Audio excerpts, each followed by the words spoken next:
discovering your personal leadership.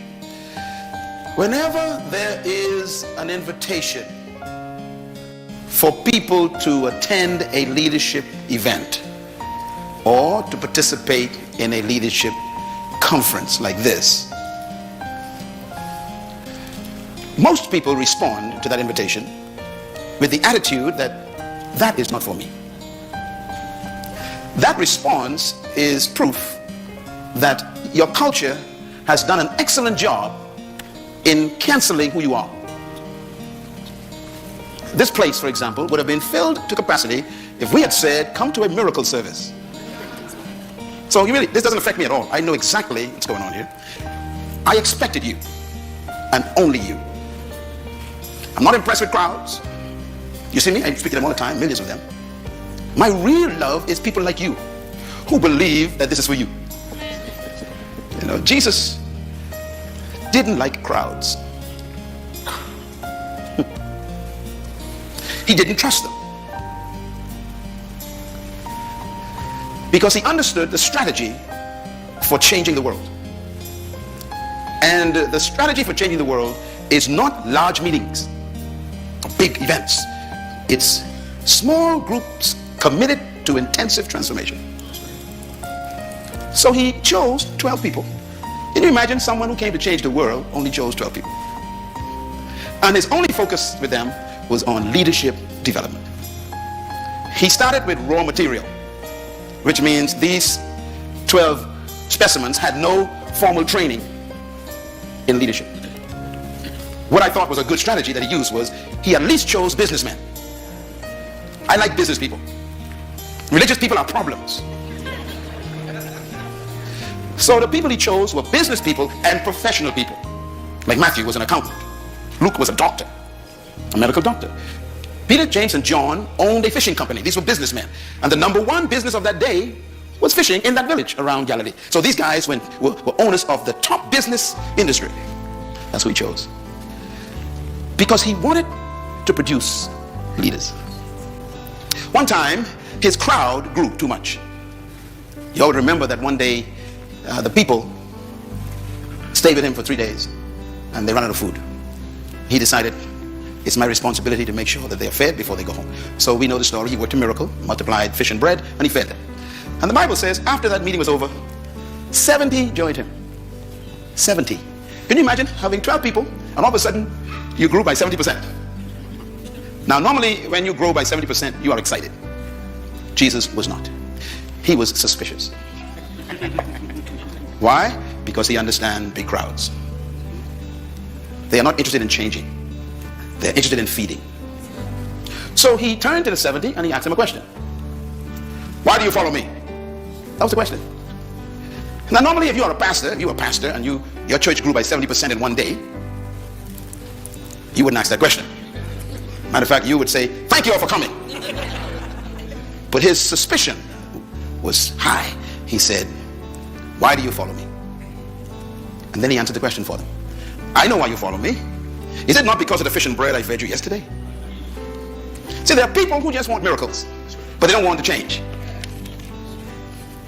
And miracles never change people.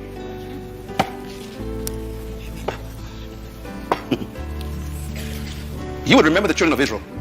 They saw more miracles than any of you could dream of. And in the end, they were still cursing God. And then Jesus topped it off by saying, if you seek for a miracle, you are a wicked and adulterous generation.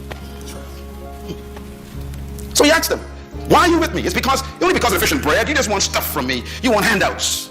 You people are interested in changing the world. You just want welfare. Watch it now. He says, look, if you want to follow me, if you want to be my disciple, he says, you must stop looking for the bread and the fish. And you must feed on me. Eat my flesh, he says, and drink my blood. You know, those are the kinds of people who are here in this seminar tonight. I consider you very rare people. I'm not surprised. I tell you, I work with crowds. I don't trust. It's those who show up in the morning sessions, they're the ones I believe. Those ones who come to the workshops, they're the real people. They're the ones who God will spend his time with and give them what they expected and more. The Bible says when the 70 heard this, I must eat your flesh and drink your blood, feed on you. it says, they said to each other, this is a hard saying. In other words, you are demanding too much. You want us to stay with you and look to you for our livelihood? It says, they forsook him and walked away. Could you imagine losing 70% of your members in one day? Sure, it can happen. But what intrigued me and impressed me is what he did after they left. It was a leadership act. Because he was training now these 12 guys, okay? So he turns to the 12, this text says, and asks them a question. Will you leave also? In other words, are you just like them? He also meant, I will do this by myself. By the way, that's one of the most important principles of leadership, you know. Finding something worth doing by yourself. If you need people to like you and approve of you for you to do what you're doing, you are not a leader yet. You're a politician. He was willing to go alone. Peter spoke up and said, Master, Rabbi, which means master teacher. I'm going to paraphrase Peter, okay, a little bit. Peter probably said, we think you are crazy, Jesus. We too think you are a little bit weird, but you make sense to us. In you, he says, we have found the words that give us life or give our life meaning. That's what leaders do. Leaders give people's lives meaning. That's why they follow you. People will follow you when they receive a sense of significance for their own lives. Peter's answer was powerful. In you, we have found the words that give us life. Our business was doing great. You know, we have a company, but you have shown us that we can do more than just business. We can change the world. And that's why we're here in this seminar the next 2 days. I guarantee you, if you listen to me very carefully, the next 48 hours, you are going to be transformed as a person. But you got to listen, you got to feed on me just a little bit. Because what I'm teaching you is what I live. And it begins with discovering what I call your personal leadership. Leadership does not begin with people. It begins with you first. Let me give you a couple things to write down. Because I'm giving you what they never taught me in church. And that is, everyone is a leader. Pastors are afraid to say that because they don't want no competition in the pulpit. But leadership begins with how you think. So let me give you my philosophy of leadership that I had to discover for myself to become the person I am. Everyone was created to lead. Say that with me. Everyone was created to lead. Say it again. Everyone was created to lead. That's a tough statement. Most of you don't believe that statement. I understand it, because I was the same way. Because when you read that statement, there is a contradiction in your mind right now. There's a battle going on. I know what the battle is. The battle is a question. If everyone was created to lead, then who's going to follow? There's your battle. I'll give you another statement. Write this down. Trapped in every follower is a hidden leader. These are philosophical statements, but they are very important. Because leadership begins with your belief. And your belief system determines your philosophy of life. If every follower is a leader, then the question becomes a problem again. What happens when they all become leaders? Who's going to follow? The fact that you ask that question is proof that you've been successfully convinced by your culture that only a certain type and group of people were born to lead while the other masses were designed to follow. That's really what you believe. That's why the question arises. Because you cannot see in your mind everyone being a leader. You have problems in your mind. I have the same problems. And this is why I teach this so hard. Because it is that belief, that subtle belief that's in your mind that's trapping you right now. For example, in my mind, there is no economic crisis. But that's because of the way I think. So your thinking is your life. I'll give you another statement to write down. You were created to lead and designed to dominate. Say that with me. I was created to lead and designed to dominate. Now the words are very powerful. You don't evolve into a leader. You were created to be one. The manufacturer actually had leadership in mind when he created you. But look at what they've done to you. They've made you an employee. And they told you where you can be employed and where you cannot be employed. and then they restrict how far you can rise in that employment. What have they done to you? It's because nobody has challenged the system.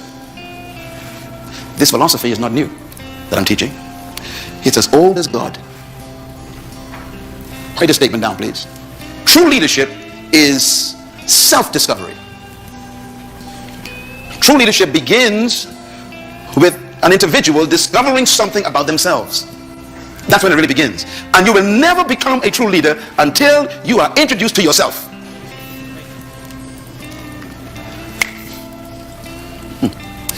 You know, if you were to study the leaders of history who really changed the world, beginning with people like Moses maybe, you know, here Moses is on a job. He's employed by his father-in-law. Employment.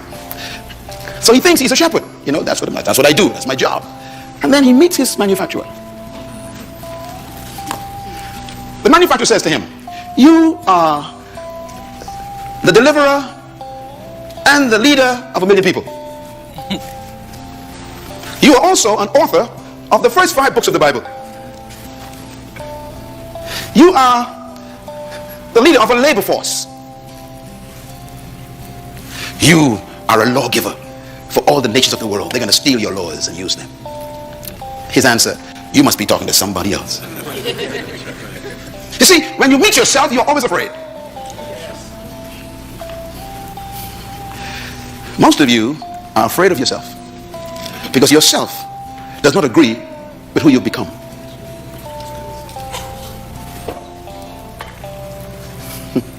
You think you are a shepherd, a manager, a supervisor, and your real self is the first prime minister of a country called Israel. And when I introduce myself to myself, myself says to myself, that's not me. And I argue for 3 weeks with myself. Gideon. Remember Gideon? Hiding under the floor, trembling in fear from the enemy outside. And then the manufacturer shows up. Good evening, Gideon. Do you know who you are? You are a mighty man of valor. Gideon says, who are you talking to? You see, when you meet yourself, you can't believe yourself. And we are so corrupted by our culture, we actually argue with ourselves with good arguments. Gideon says, I was born in the wrong family, born in the wrong clan, born on a different side of the track. Are you crazy? People like us don't be valors. We ain't mighty warriors. We are cowards. And the manufacturer says, you are a mighty man of valor. He says, tell you what I'm going to do. I'm going to put a fleece outside in the morning. If it's wet, I'll believe you. So he put a fleece, it's wet. He said, just to make sure, if I put it out again, if it's dry in the morning. In other words, here we are fussing with ourselves. You know why I came here to this conference? I came here to introduce you to yourself.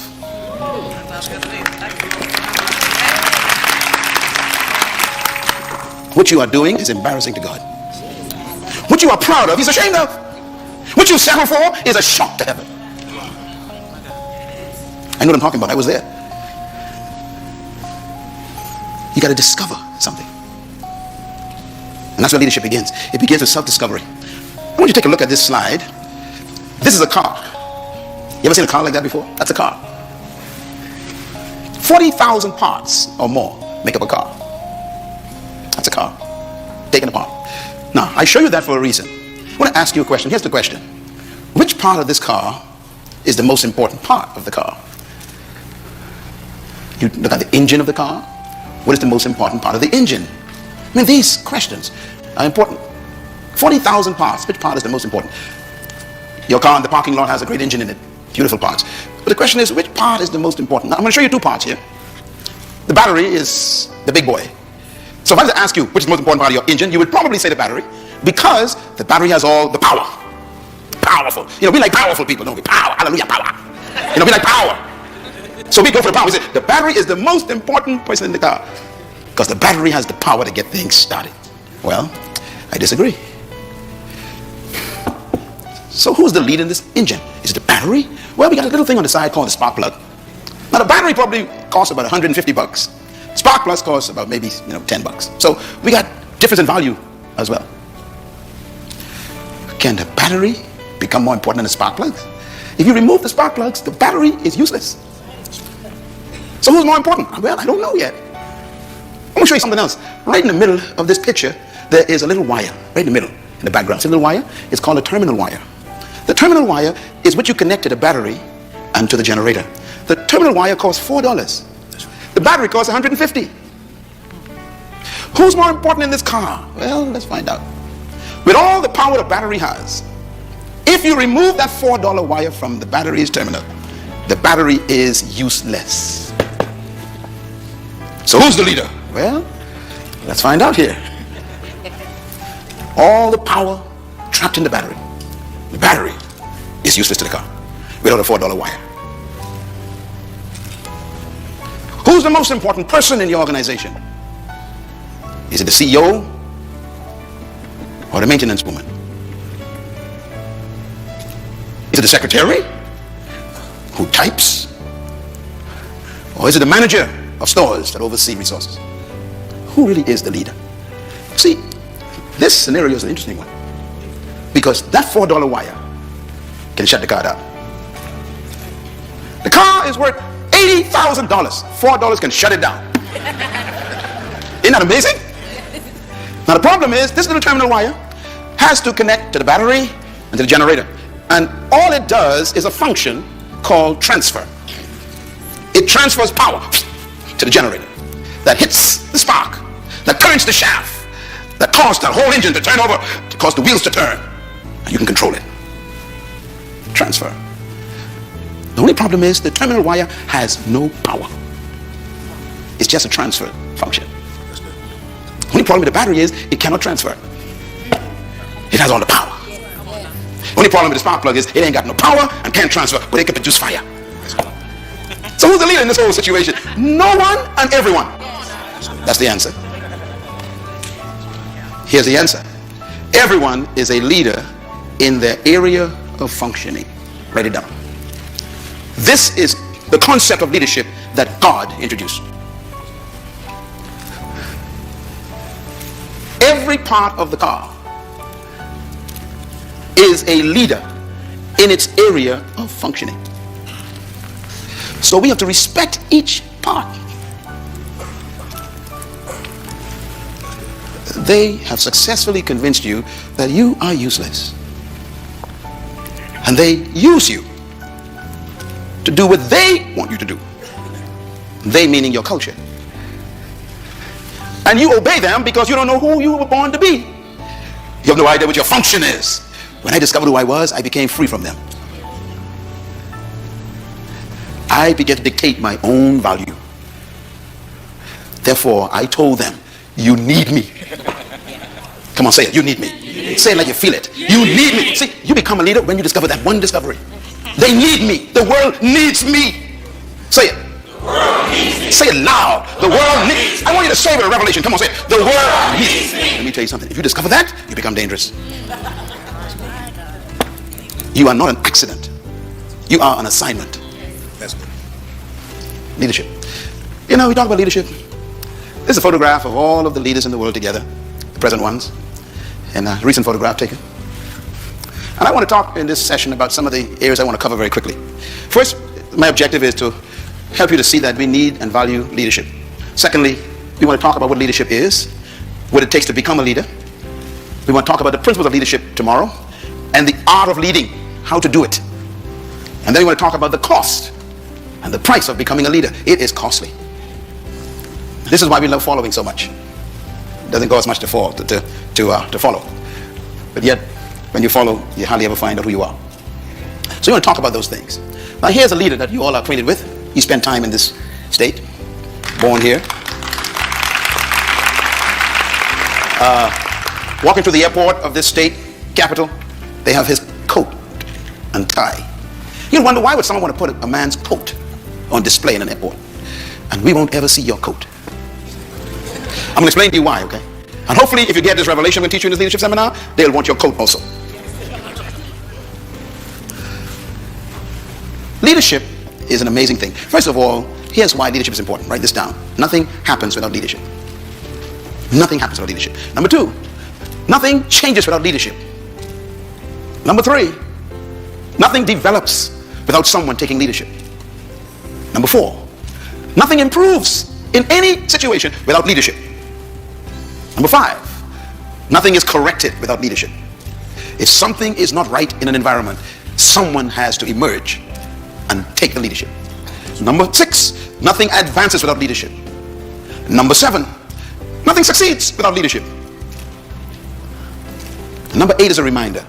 We are always being led by someone, whether we think so or not. So look at how important leadership is.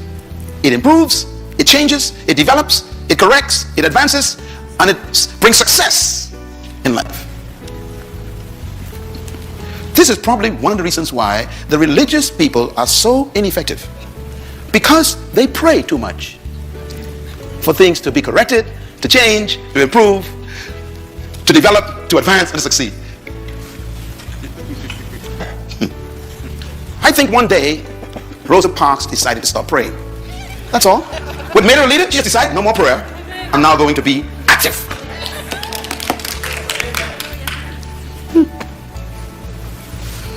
This is why the drug problem in your community is so diabolically destructive. But you keep praying for them. You wouldn't do anything. Leadership is born when toleration ends.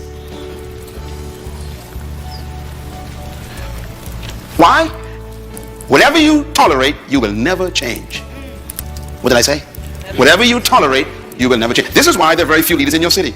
Your toleration level is very high. Leaders are usually angry people. As a matter of fact, you will learn tomorrow night the secret to becoming a true leader. And one of the secrets is anger. Wow. When you decide, I have had enough, a leader is about to be born. Yes, yes. Thank you. Toleration is the graveyard of leaders.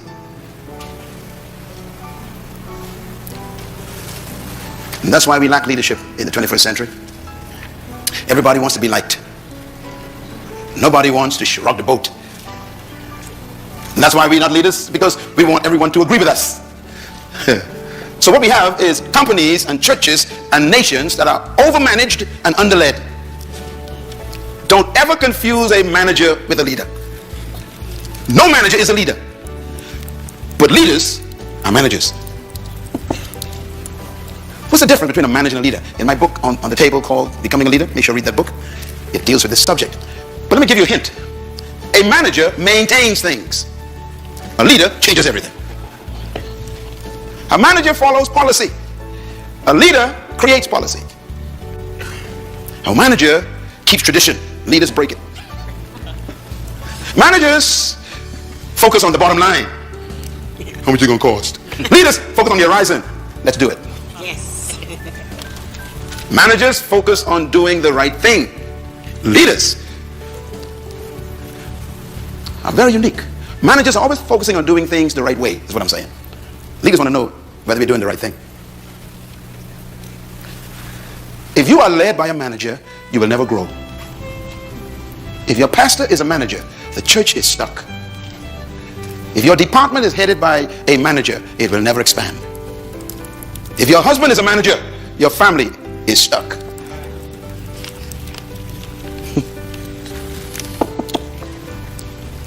So we need managers, but we need leaders more than managers.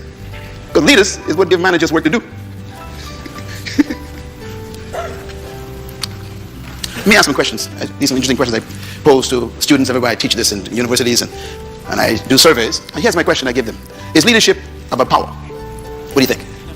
No, okay. Is it about position? Is leadership about talent? You sure? Is leadership about skill? It's a skillful person. Is leadership about authority? Is leadership about status in your society? Is leadership really about charisma? By the way, the word charisma is a Greek word. It's a very dangerous word. It's invented by the Greeks. Some of you all call yourselves charismatics. Be careful. It's a Greek word. It means giftings of the gods. Plural. Gods. Because they were polytheists. They believed in many gods. Charisma. The giftings of the gods. Paul used it. He borrowed the Greek word to teach on the gifts of the Holy Spirit. But it's a Greek word. Charisma. We have our own idea what that means. Last question, are leaders born or made? Very important question. Some people struggle with that. I answered it years ago. I'm clear in my head. So the question is, when does one become a leader? It's a tough question, you know, because the question would be, when did Rosa Parks become a leader? See, you don't need to be a PhD from a college to be a leader. You can just be an old lady on a bus. I told you everybody's a leader. Everybody's a leader. The problem is they haven't told you how to become one. She discovered something. Don't die the way you are. Don't give them the privilege of firing you. You're better than that. Don't let people terminate what you call a career. How dare you allow people to cancel your life with a pink slip? This is crazy. That's why we're here.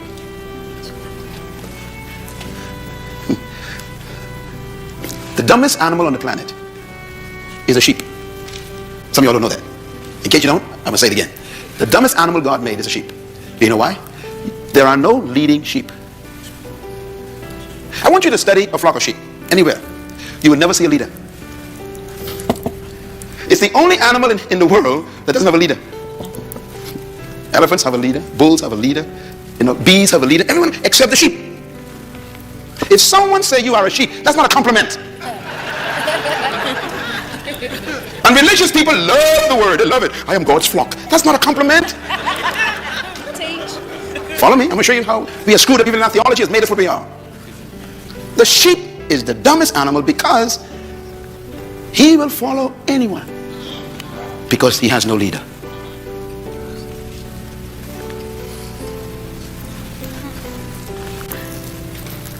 So I have a little test for you. If an army of sheep is led by a lion,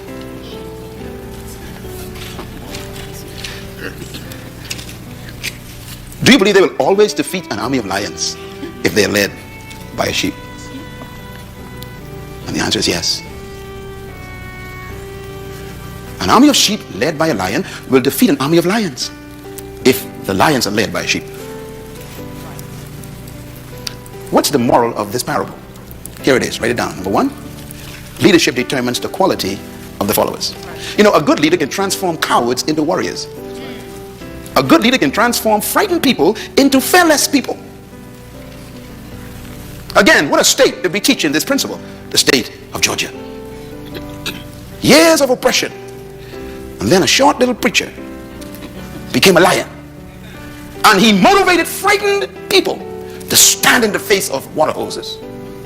He turned little girls into giants who could face dogs. I mean, this is leadership is so powerful. It can transform cowards.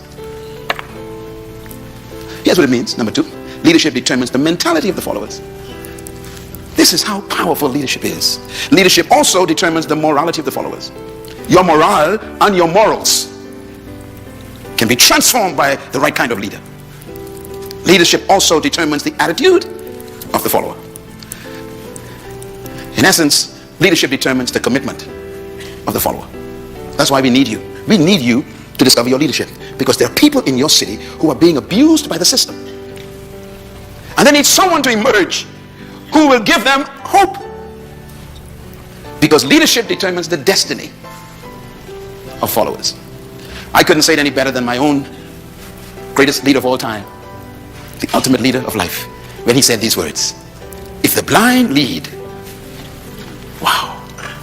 If the blind lead the blind, he says, they both fall into the ditch, which means the leader determines the destination of the followers. That's how powerful leadership is. Let me tell you something about your life. You are exactly where someone led you. If you don't like where you are right now in your life, you're going to have to reconsider changing leadership. You know why I love this church? This is the second time I'm here doing this. I mean, this church, do you know, listen, do you know how many people wanted me tonight? I'm talking about massive organizations in the world wanted me. I decided I like this man's desire. They wanted me to stay in Israel 3 extra days. I said, no, I'm going to Atlanta. Why? There's someone there who believes they can do better. I don't think the members of this church really know who their pastor is. See, your problem is you want to shout and sing hallelujah, and then die broken sick. This conference is about to set you free from that stuff. Yes, sir. Makes me so sad. See people, having religious, feel all this emotional stuff. Because they are sheep. They just follow anybody. People come in town with a white suit, white Bible, white shoes. They run to that person. Just sheep. If the blind, lead. You know what Jesus is just telling us? He's telling us it's possible for a person to be in charge with a title, with a position, with power, with influence, and still be blind. Don't ever be impressed with power. Don't be impressed with position. Ask the question, where are we going? What's our destination? Because I might not want to go with you. Hello, somebody. See, that's how powerful leadership is. Leadership will lead you to their destiny.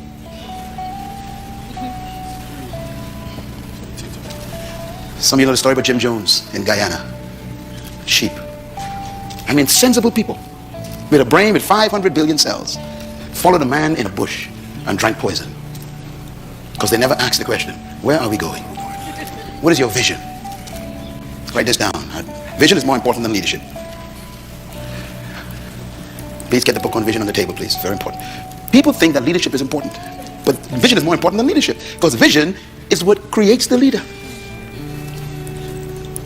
What makes you a leader is the fact that you see a future that's better than the present. So leadership is powerful. There are two animals that God identified himself with. Both of them are leaders. One is the eagle, the other is the lion. I was wondering why God did this. But he created them, so he knows their qualities and their character. I love them both. I always love eagles and lions. You come in my office, you see lions and eagles all over the place. In my home, lions and eagles all over the place. In a couple of days we go to Africa. I told my planners down there, I gotta go see the lions again. Every time I go, I gotta spend time with my cousins. And I go and spend the whole day with my wife and with the lion. We go there, we spend time. Why? They remind me of me. They remind me of leadership. As a matter of fact, Jesus says he is the Lion of Judah. Not the puppy or the dog. The Lion of Judah. Not the monkey or the raccoon. The Lion. God identified himself as a lion. You better study the lion. Because he rules the universe. God identified with the lion and he rules the universe. That means the lion has some qualities that he wants you to study. Here's some of the lion that's very strange. Number one, the lion is not the tallest animal in the jungle. He's not the strongest. He's not the biggest. He is not the most powerful. And he's not the most intelligent. And yet he's the leader. Tell your neighbor there's hope for you.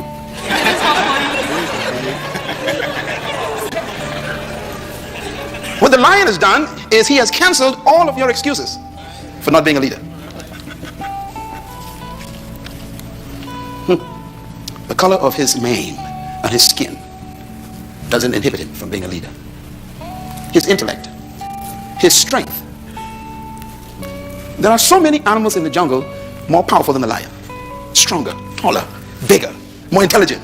And yet the lion eats all of them for lunch. As a matter of fact, when the lion sees an elephant, he simply thinks lunch. Why is the lion the leader? Because of attitude. Write it down. His attitude. Attitude comes from your belief system and it produces confidence. The lion believes that he can eat an elephant. That belief becomes the source of his confidence, and so he moves toward the elephant. The elephant is 50 times more powerful, 100 times bigger, 80 times more intelligent, 60% more powerful, and yet the lion eats him for lunch. Why? Because the lion's attitude reduces that elephant to a meal. This is why he's the leader. Leadership is 80% mentality, attitude, and 20% skill. And this is why skillful people work for those with the right attitude. Look at this lion. I took the photograph myself. There's an elephant and the lion doesn't move. You see, when you look at your problems, how do you respond to them? You got a bill that ain't being paid. You got a mortgage that ain't seem to be addressed. You have demands that you can't meet. This is an elephant. How does a leader look at these things? They see it differently. A leader looks at the elephant and he simply thinks one word. This is lunch. The thinking controls the action of the creature. That's why he's dangerous. What makes Myles Munroe dangerous is my thinking. If I tell you my story, you will know that I'm a miracle mentally. I wasn't always like this.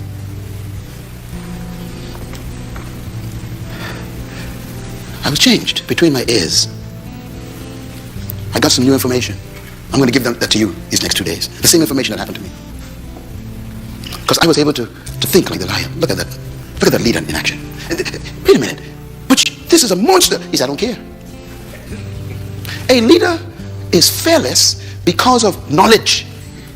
There's something the leader knows that makes them fearless.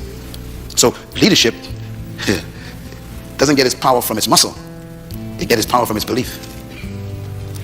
You will never be a leader until I can change the way you believe. Because your belief system produces your philosophy. So leaders don't see through their eyes, they see through their belief. Huh? Your eyes say that's an elephant. Your belief says that's lunch. So if you see through your belief, instead of running away from it, you run toward him. So leaders respond based on their belief system. So to a leader, life is simply what you believe it is. How do you get to think like that? I'm going to show you right now. But I'm setting you up for tomorrow morning, okay? I want you to really make sure you're here, because this is more important than keeping a job. As a matter of fact, your job is not your work. Your job is what they pay you to do. Your work is what you were born to do. You will never become successful from your job. And your job, you know, ain't permanent. So you can't trust that. You need to find your work.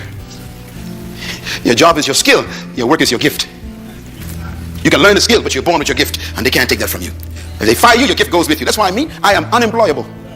Why? I've been deployed. And I came here for you to deploy yourself. If you deploy yourself, there'll never be a crisis anymore in your life. No more economic crisis of those who deploy themselves. How do you think? And how do you get to think the way you think? And what made you think what you think right now? Where'd you get this attitude from that you have? The history that created you is still with you. And even though you wear different clothes, drive a different car, it's the same person. Because somehow our history is so heavy. It's tough to cut loose. We still apologize for being successful. We feel ashamed to be in charge. It's amazing. See, when you still carry your history, you are afraid of success. Because you might lose your friends who ain't going nowhere. Very subtle problems. Your attitude is so powerful. It creates your atmosphere. It also is a source of your natural lifestyle. If you're going to change your life, you got to change your attitude. Like, here's the bottom line. Write this down. Your belief system is the source of your attitude. I know you came and you're thinking, Dr. Munroe, tell us 10 principles of leadership. No, that's not what you need first. You need to change the way you think first. I was invited to speak at Harvard University a few months ago, and the room was filled with all of these professors and all these, Ivy League people. And they invited me to speak on leadership. Do you know what I came in there and talked about? I talked about thinking. When I was finished, first standing ovation ever at Harvard University, they said. They had never heard anybody get into their heads before. I exposed those who were racist. I showed them that your thinking is your philosophy that destroys the way you treat people in your department. And until your thinking change, you are contaminated leadership. They've never heard such a level of teaching on leadership. Why? Because unless your mind changes, you will never become a leader. Ladies and gentlemen, let me put it this way. Attitude determines your limitation, which means that your belief system determines how far you go. You can never lead beyond your attitude and your belief system. And that's why your life is what you think it should be, and exactly what it is. Attitude is the manifestation of your personal philosophy. And that's why this first session is dealing with discovering your personal leadership first. Then we can talk about people. Write this down. Philosophy is a product of your ideas. And this is why I started this session out with a question. Do you believe that everyone is a leader? You have problems with that. And I understand, because the culture doesn't allow it. Could you imagine going to work tomorrow telling your boss, I am a leader too? You just have problems with that.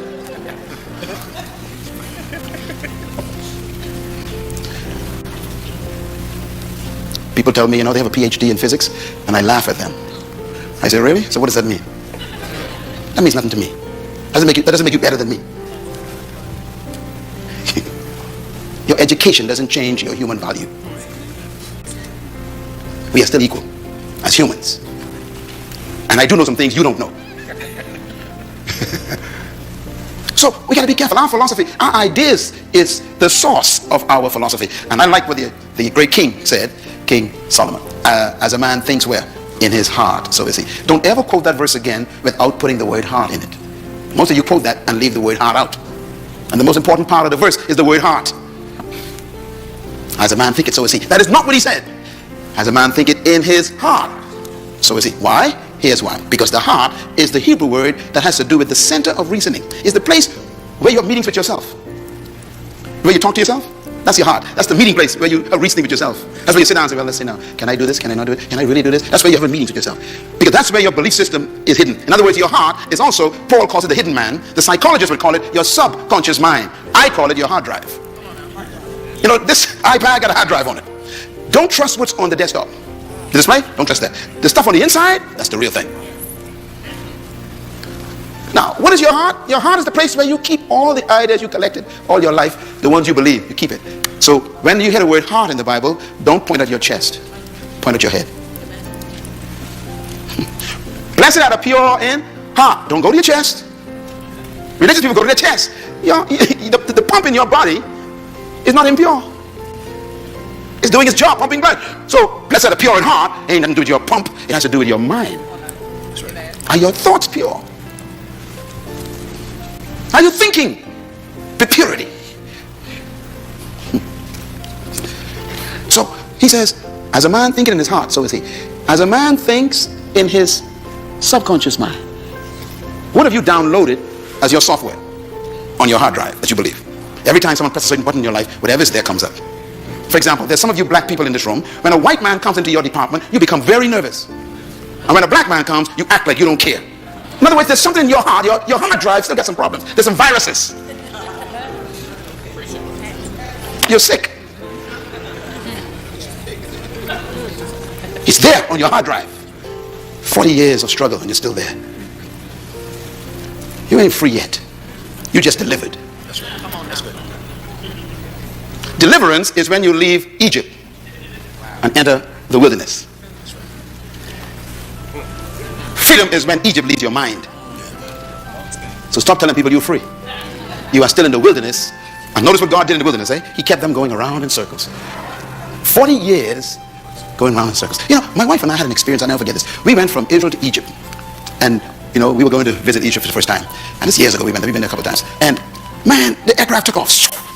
And I'm getting excited. I'm going to see Egypt. I'm going to see Pharaoh, you know, remains of the, you know, all this stuff. Get excited. And before I could get excited, they said, we're about to land. Fasten your seatbelts.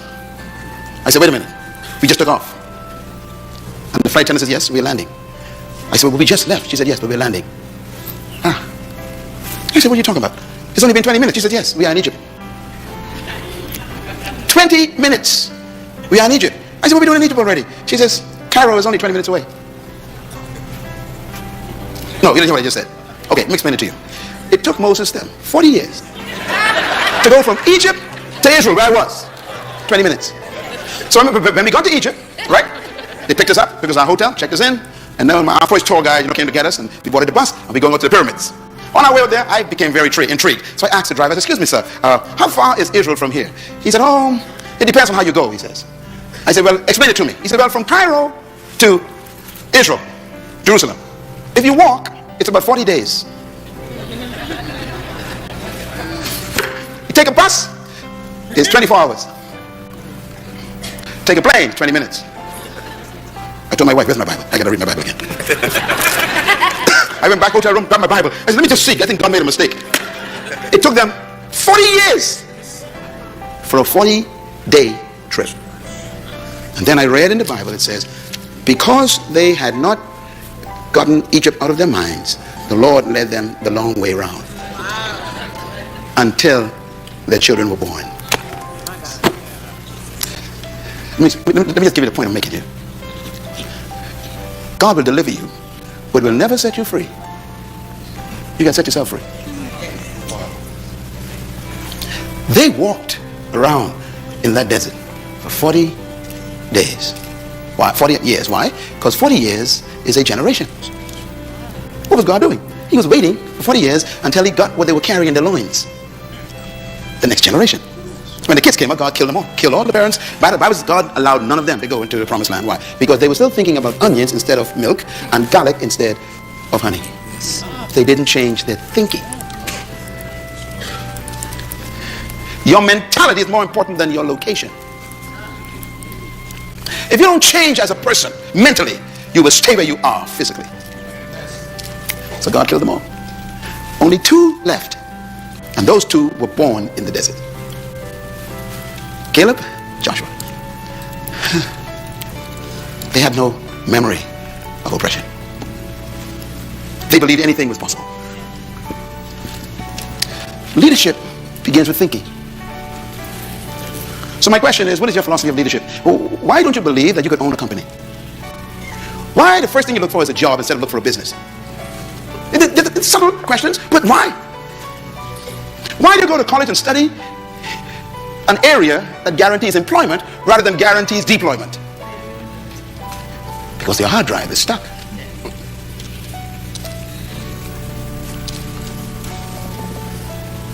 You know, I sit with heads of states. You saw those pictures. The head state, kings, governments. I work with them all the time. And most of the folks who run countries are sick just like you. They don't know what to do with the country. Power doesn't make you smart. It exposes your ignorance.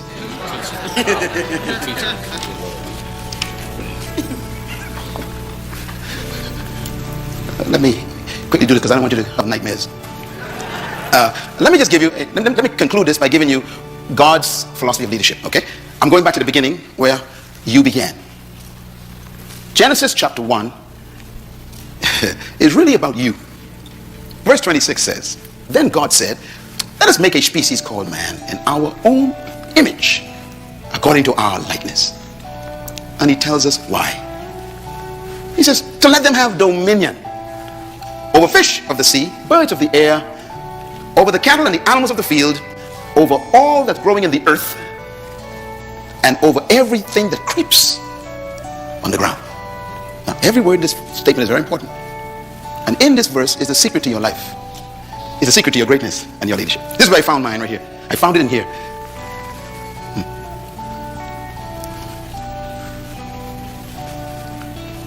I'm just going to say this. I hate to talk about these things, but I'll just say it. In a lot of my contracts with governments, they pay me $5,000 an hour.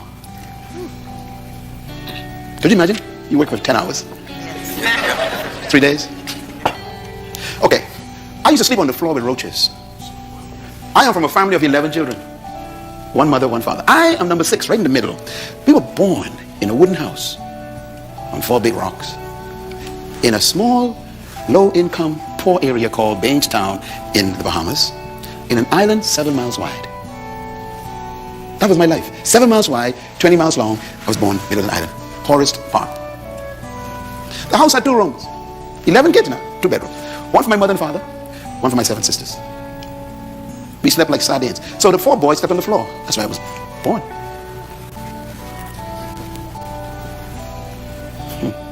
1 chicken for 11 kids. The neck was delicacy. Listen, this is my life. 1 pair of shoes for the whole year. If it sprung a hole, I had to put cardboard in it.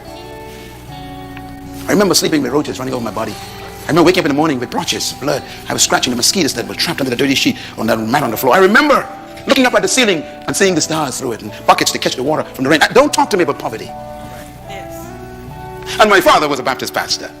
And I went to church 3 or 4 times a week and I slept with roaches. Don't tell me about religion. So when I talk to you from this position I'm talking to, I'm telling you what worked for me.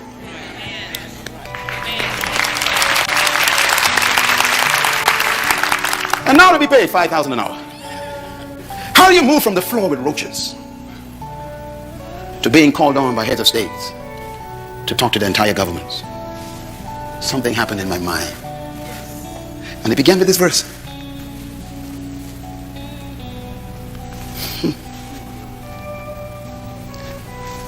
Let us make man. The word man here is the word ish. I-S-H, write it down in Hebrew. Ish. It's a plural word, which means that God wasn't making a person. He was making a species. All of us is called man. For example, we call all dogs, dogs. We call all cats, cats. God called all of us man. Man is the designation of the whole species. It comes in 2 models, male and female. But it's all man. And then he says, I want to make this particular product in my own image. Write the word image down. See, this stuff is important. This is what set me free. The word image doesn't mean to look like. The Hebrew word means characteristics. Characteristics. Let them have the same characteristics, qualities of God. No Baptist pastor told me that. My father couldn't teach me that. He didn't know it. I had to find it for myself. I have God's character. Wow. What a discovery for a little boy sleeping on the floor. I am just like my father, God. Oh, my mind was changing. You know, we had teachers from Europe because we were oppressed by the British, you know. We were bought there as slaves years ago. My great-grandfather was a slave, you know. And so the British people, man, they told us that we were half-breed monkeys. They were very clear. They said, you are not fully humans. They told us this in class. One of them said to me, you are retarded. Your brain is maldeveloped. You are not able to be educated. All you can do is music and dancing. And that's why they still believe that today right here in this city. All your people do is dance and music. Why don't you run the economy? We're not world changers, we are entertainers. I decided, no, I got God's character. I got to find this. The qualities of God is in you. Every one of you, black, white, Asian, it doesn't matter, Puerto Rican, you have God's image. This is not a message for any race of people. It's for humans. You can do anything you dream. You're just like your God, your Father. Oh, that thing hit me like a bolt of light. Wow. And then the word likeness. I had to look for it myself in the Hebrew. You know what it means? It means to function like. Let us make a creature that has our characteristics and functions like us. That means you function just like God, your Father. Which means you got to study, how does God function? Because if you don't function like God, you are malfunctioning. For example, in God, the Bible says there's no fear. So when you fear life, you are malfunctioning. So I'm afraid of nothing. I'm telling you, literally, I'm afraid of nothing. That makes me dangerous. A fearless man is a dangerous man. I'm not afraid of death. And that's the highest threat you can give me. And I'm not afraid of death. And you'll find that all true leaders have no fear of death. As a matter of fact, they have an affair with death. All true leaders. Why did God create you? Read it. To have what? Dominion. So what was the motivation for God's creation? Of you? Dominion. Why did God create you? Say it loud. Dominion. Well, what motivated God to create you? Dominion. What was the reason why God created you? Dominion. Yeah, not to have worship services. He never said prayer meetings. He never said to be a bishop. I don't know. Culture has done a good job with us. Here's a guy who's a bishop and can't pay his light bill. Here's an evangelist who owes everybody. Here's an apostle who can't even pay his mortgage. Something's wrong with this. We missed the point. He didn't create you to be a title. He created you to have dominion. Everybody say dominion. Dominion. And this is where leadership is born. See? Because the word dominion, I checked it out, is the word radach in Hebrew. Write it down. It actually means to rule. It also means to govern. It means to master. To manage resources. It means to control things. It means to have sovereign authority. It actually means to lead. Please buy this CD and listen to it a few times. Get this in your spirit. That is why you were created. To be a ruler, a governor, a manager, a controller, an authority, and a leader. Now, here's why I changed. Here's why I changed. When I discovered this, I had to discover the second principle. I'm going to give it to you. If he designed you, created you to be a leader, a master, a governor, a ruler, a controller, then there must be the ability to do it. But notice, he didn't give you rulership over people. He listed what you should lead. Birds, fish, animals, plants, and creeps. This is very important. God says, let's make a leader, a governor, a manager, a ruler, not to rule people. So leadership in God's mind is not about people. It's about resources. You've been taught he who has no one following is simply taking a walk. That's what the Chinese taught you. Jesus disagrees. He said, you are a leader whether someone is following you or not, as long as you are fulfilling the management of resources through your gift. But you see, it's the way it works. Here's the way it works. I'm sure it works. First, let me give you this is the secret. Whatever a manufacturer demands, he builds into the product. Write it down. This is what changed me from the floor. Whatever a manufacturer demands from a product, he builds it into the product. Am I right? Am I right about this? Think of anything. Your car, for example, your computer, your iPad, your iPhone, whatever you have, your refrigerator, whatever it's supposed to function as, it is built with. Number two, whatever God calls for, he provides for. Number three, whatever God demands, he inputs. Number four, whatever God expects from something, he injects it into it. And number five, whatever God gave the purpose of a thing to do, he built it with the potential to do it. That changed my life. Because when I discovered the principle of creation, I discovered my ability. Yeah. So when a manufacturer makes a product, he makes it for a purpose. Purpose means to perform a specific function. He builds into the product the capacity to perform the function. And then he sells it to you. And he tells you to demand these certain things from the product. You can demand it because it's already built in. When I discovered this, my life changed. Because suddenly I realized that no one in my environment could determine what I could and could not do. That's when I canceled my European teachers. It was at that point my life changed. I was 13 years old when I discovered this.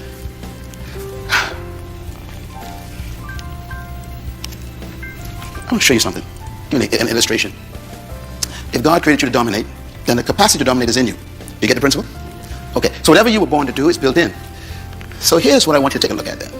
Conception does not guarantee manifestation. Now what I mean by that is, a bird and a fish were created by God. The fish was created to do what? Swim. So fish do not attend swimming lessons. I know it sounds simple, but it's very important. Why? Because swim is built into the fish. Why? Because God demanded the fish to swim. So he put the ability in it. Birds were designed by God to fly. So birds don't attend flight school. Flight is built in. I like this one. Seeds. Seeds were designed by the Creator to bring forth trees. You'll never find a seed attending a tree growing convention to learn how to grow trees. Why? Where's the tree? Trapped on the inside. In other words, whenever God created something to do, he built it in.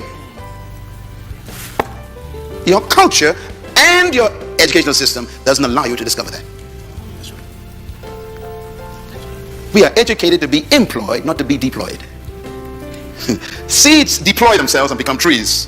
Fish deploy themselves and they swim. Birds deploy themselves and they fly. We are the only creatures God created who don't deploy ourselves. Because our culture doesn't allow it. You got to get free from the culture. And it's seminars like this that make you begin to have a meeting with yourself and discuss yourself with yourself and say to yourself, self, am I who I really am? You know, here's my conviction. This is why I believe that buried in every human being is a leader, trapped by an erroneous philosophy that you were born to follow. Let us make man to have what? Dominion. To govern, to rule, to lead, control. Which means that somewhere inside of you is a ruler, a controller, a leader, a dominator. Somewhere in there. Because he would not have demanded it if he didn't inject it. Which means that your ability is determined by your responsibility. Your potential is designed by your purpose. Your potential is equal to what you were born to do. The best example I can give you is this car. Look at this car. All cars have what they call a speedometer. Am I right? Here's an old one, old Chevy. Now, if you look at the numbers have up to 160 miles per hour. This car can travel. All of your cars have that kind of registration. Sometimes 200, 180. Everybody got that right? Okay. Now, when you bought the car, that was on the car. You bought the car with it. It was on it, 180 miles per hour. I'm getting ready to go. I'm so excited. Okay, so you bought this car, you bought it home, and the manufacturer says this car can travel 180 miles per hour. How can the manufacturer put that on there? What makes him so sure that this vehicle could travel 180? That's the first question. The second question is, have you ever traveled 180 in that car? No. Let me tell you how stupid our philosophy of our countries are. We sell a car that could travel 180 and put a sign up 50 miles per hour. It's amazing. It's crazy. I don't understand it. I have no idea how they got this idea. I don't know where it comes from. But it tells you the nature of your culture. Don't try it. They give the company permission to build the capacity, but restricts your ability to use it. And you never thought about that. And that's the way they think about you.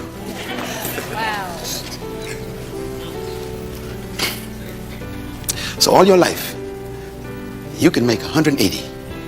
But you've been traveling for 50 years at 60 miles per hour. And you think you're living. The capacity is present.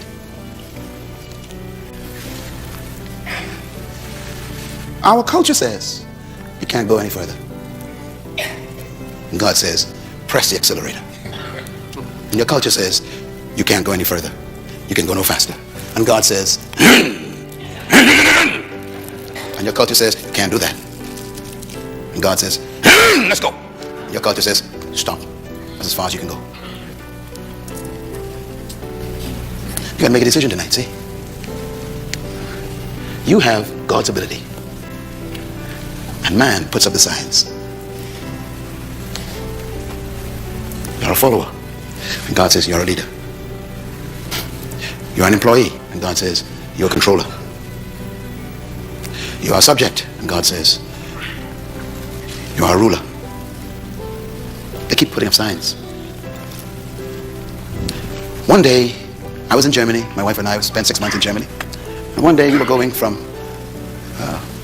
München to another city for me to speak. And we got on what they call the Autobahn. The Autobahn is a road without limit, no speed limit. Okay, once you can do as fast as you can. So my host was driving a beautiful black Mercedes. And you know me, from the Western world where there are signs everywhere. Okay? You guys can't get no Autobahns here.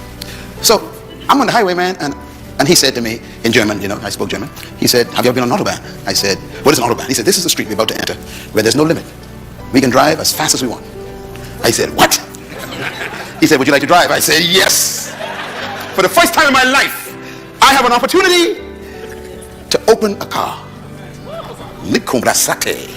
I felt so excited. I said, man, I get to drive. He said, yes. So he pulled off to the gas station, switched. I got in the car. Hey.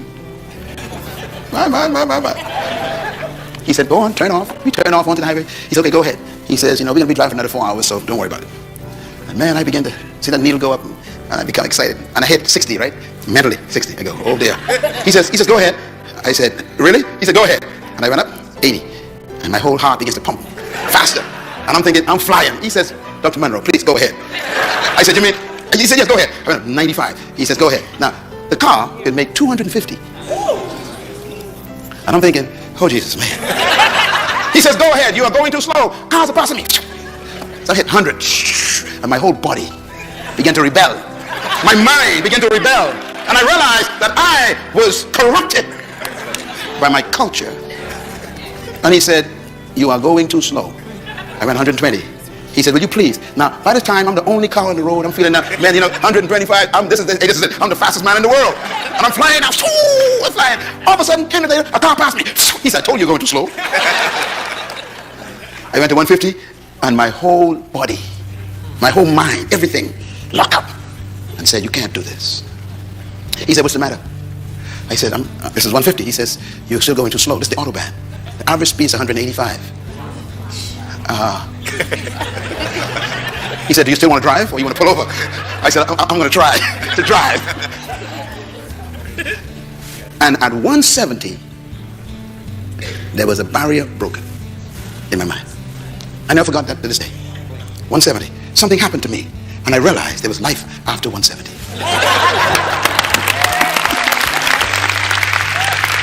Wow! Man! 185, man, I'm flying. I said, can I go more? He said, go ahead. And 192. I said, can I go? He said, go ahead. 200, man. I'm sitting there going, yeah. He said, now we're driving. My life has changed that day. No more barriers in my life. There was a point where I had to break it. That's why you're here this week. I'm going to take you to that point.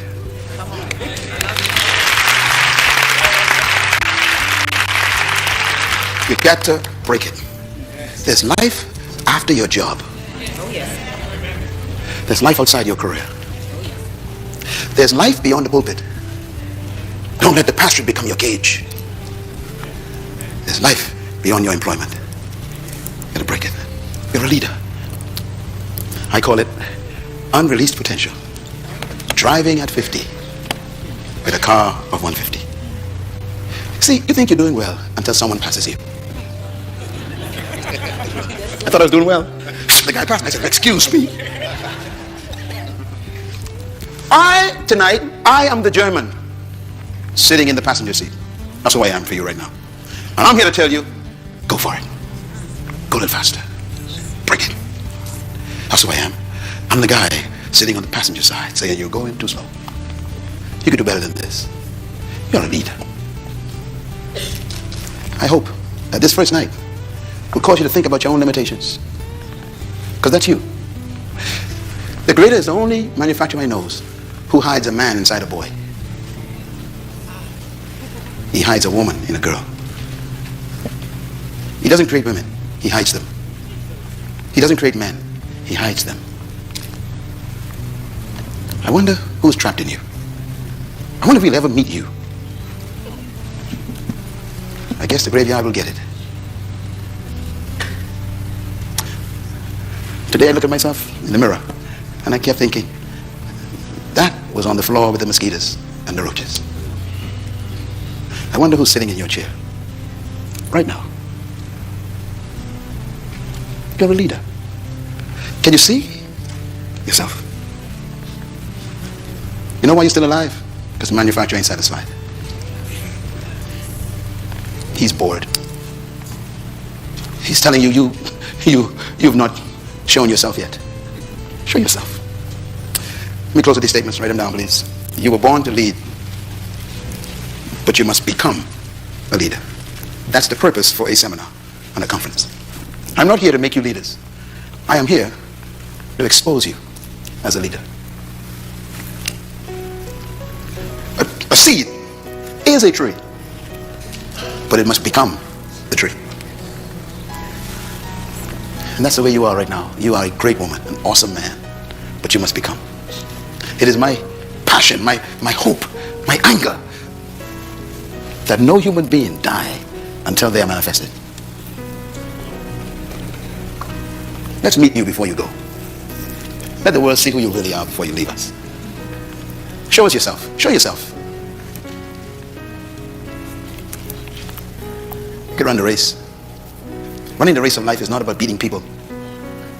It's about releasing yourself. That's why great leaders never compete with anyone. That's right. They are in competition with themselves. They try to see how much of themselves they can release tomorrow. It's leadership. I will never compete with you. I'm too original. Come on now. Repeat out loud, please. Go. You were not created to lead people. Number 2, read. You were created to lead in an area of gifting. Number 3, read. True leadership is born when your gift is discovered and served to the world. Number 4, read.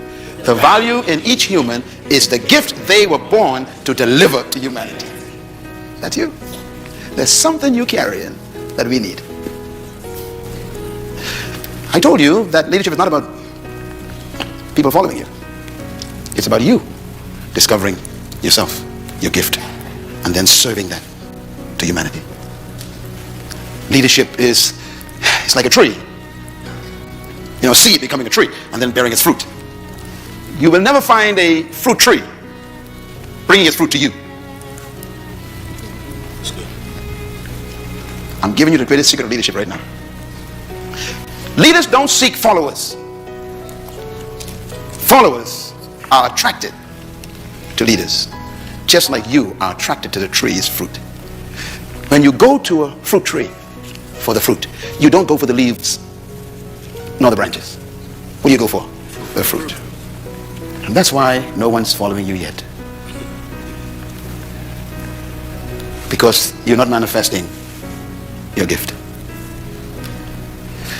Before I leave this city, by tomorrow night, I'm going to help you find your gift. Because if you find your gift, they will find you.